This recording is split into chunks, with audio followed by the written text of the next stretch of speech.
Bonjour à tous et bienvenue dans cette nouvelle vidéo. Aujourd'hui on va parler d'un sujet qu'on n'a pas encore eu le temps d'aborder mais qui me paraît assez essentiel. Et cette vidéo est un peu particulière parce que c'est la première d'une vidéo en deux parties. Vous l'avez sans doute vu, la Russie va peut-être envahir l'Ukraine dans les prochains mois et ce que je vous propose aujourd'hui, c'est de revenir un peu sur l'histoire entre la Russie et l'Ukraine, mais d'une manière assez brève, pour ensuite pouvoir attaquer dans une deuxième vidéo pourquoi la Russie de Poutine veut-elle envahir l'Ukraine.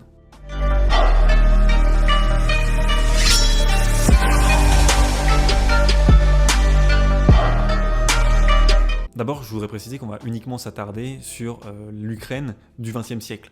Je ne suis pas non plus un spécialiste, mais voilà à peu près ce que j'ai vu et ce que j'ai retenu. En 1917, alors que c'est le début de la révolution russe, que la Première Guerre mondiale connaît son apogée, eh bien l'Ukraine va déclarer pour la première fois son indépendance. Elle est saluée par tous les Ukrainiens, ils sont très heureux d'enfin acquérir cette indépendance, mais elle va très vite, l'Ukraine, se retrouver en guerre, et en guerre contre notamment la Pologne et la Russie. Et en 1922, c'est déjà la fin de cette première indépendance parce que l'Ukraine est déjà annexée par la Russie. Quand l'URSS devient un empire, quand l'URSS devient l'Union des républiques socialistes et soviétiques, eh bien l'Ukraine, elle, en fait déjà partie parce qu'elle a déjà été annexée par la Russie. Alors pendant près de 70 ans, cette Union des républiques soviétiques et socialistes connaît un grand ensemble de territoires. Alors c'est pas seulement l'Ukraine, là vous le voyez sur la carte, la Russie est à l'époque, c'est pas vraiment la Russie, c'est l'URSS, mais c'est à l'époque le plus vaste empire, le plus grand pays, et puis il y a une idéologie populaire qui sert à rallier les peuples. Mais c'est dans les années 1990, quand l'URSS va connaître sa chute, sa fin, que l'Ukraine décide de, encore une fois, voter son indépendance. L'Ukraine proclame à nouveau son indépendance. Il faut dire qu'on s'y attendait pas du tout. C'était pas le truc où on se disait l'Ukraine prochainement va déclarer son indépendance. Mais c'est encore une fois un énorme soulagement. C'est voté par le Parlement ukrainien et 90% de la population qui peut voter et qui a voté lors d'un référendum se dit convaincu par ce projet politique. Alors, pourquoi aujourd'hui on assiste à des tensions entre l'Ukraine et la Russie? Et ben c'est pour une raison très simple.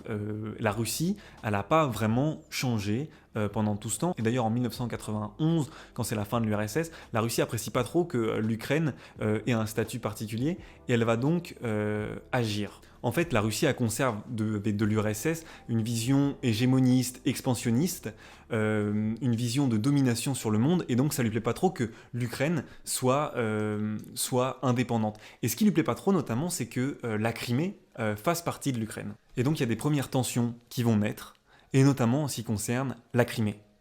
La Crimée, c'est un petit territoire qui est assez difficile à comprendre, mais qui pourtant possède un rôle extrêmement intéressant.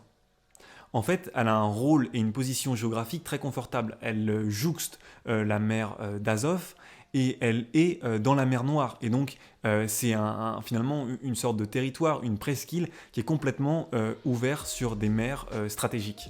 Et la Crimée, elle a un statut un peu particulier. En fait, en 1991, quand l'Ukraine devient indépendante, la Crimée devient une république autonome qui est rattachée à l'Ukraine.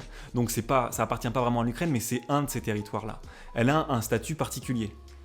Et en fait, là, on va assister à des premières tensions, et notamment par rapport à la Crimée, c'est dans les années 2010.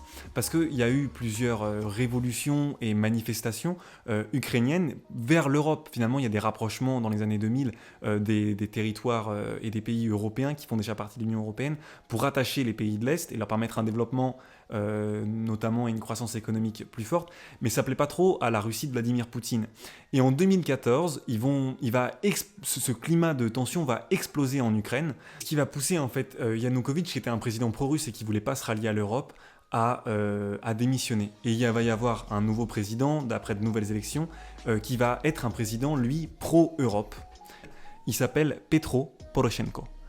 Et ce président-là, en fait, décide de se rapprocher de l'Europe, mais ce qui ne plaît pas du tout à la Russie.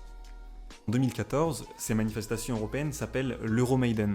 Forcément, ça va pas trop plaire à la Russie parce qu'elle avait une main mise sur ce territoire ukrainien et notamment sur ce territoire de la Crimée grâce au président pro-russe. Elle pouvait agir un peu comme elle le voulait.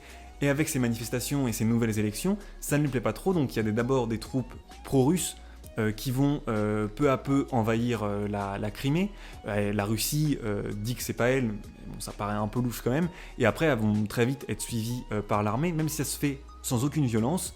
La Crimée va alors changer de statut, ça ne sera plus une république autonome d'Ukraine, mais ça sera une république autonome de Russie. À la même période, avec l'arrivée du nouveau président, Petro Poroshenko, j'ai un peu un accent espagnol en le disant. Et donc, avec l'arrivée du nouveau président ukrainien, on va assister à une nouvelle guerre entre la Russie et l'Ukraine, la guerre du Donbass, qui aujourd'hui dure depuis 7 ans. Aujourd'hui, il a fait plus de 13 000 morts, et en fait, ce conflit qui dure sur tout l'est du pays, qui est à la frontière entre la Russie et l'Ukraine, voit la Russie finalement s'imposer.